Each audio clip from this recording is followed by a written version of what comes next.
So everyone, ছোটকার বিয়ের part 2 video নিয়ে চলে এসেছি। তোমরা আগের মিনি ব্লগে দেখেইছে যে ছোটকার বিয়ে করতে যাওয়ার আগের রিচুয়ালসগুলো পালন করছিল অ্যান্ড দেন তারপরে আমরাও রেডি হয়ে গেছি। আমাকে কেমন লাগছে অবশ্যই কমেন্টে জানিও। খুব সুন্দর করে তো রেডি হয়ে গিয়েছিলাম, বাট বাইরে বেরোনোর পর বুঝতে পারলাম যে বাইরে ভীষণ ঠান্ডা, সোয়েটার ছাড়া বেরোনোই যাবে না।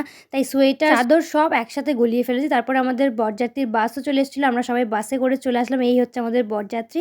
অ্যান্ড দেন ছোটকা ঢুকেছিল, আর ছোটকার মুখে হাসি দেখে তো বুঝতেই পারছো ছোটকা কতটা খুশি আর এক্সাইটেড। যাই হোক, তারপরে এখানে অনেক বাজিও ফাটানো হলো, বেশ ভালো লাগছিল দেখতে। আর তারপরে ছোটকাকে বরণও করা হলো। যেহেতু লগ্ন অনেকটা লেটে ছিল, সে কারণে আমরা পৌঁছেছিও অনেকটা লেটে। তো ওখানে গিয়েই ফার্স্টে ফুচকা খেলাম। দেন যেহেতু অনেকটা রাত হয়ে গেছিল, কিছুক্ষণ বসার পর আমরা মেন কোর্সেও চলে গিয়েছিলাম। আর মেন কোর্সে অনেক কিছুই ছিল। খাওয়া দাওয়ার পর আমরা অনেকক্ষণ বসেছিলাম অধীর আগ্রহে যে বিয়ে কখন শুরু হবে। তারপরে ফাইনালি 12:30টার সময় বিয়ে স্টার্ট হয়েছে। আর দুজনকে একসাথে দেখতে সত্যি ভীষণ ভালো লাগছিল। এত দিন ধরে ছোটকাকে আমরা এত কথা বলেছি, যেটার জন্য ফাইনালি সেই দিনটা চোখের সামনে দেখে সত্যি ভীষণ ভালো লাগছিল।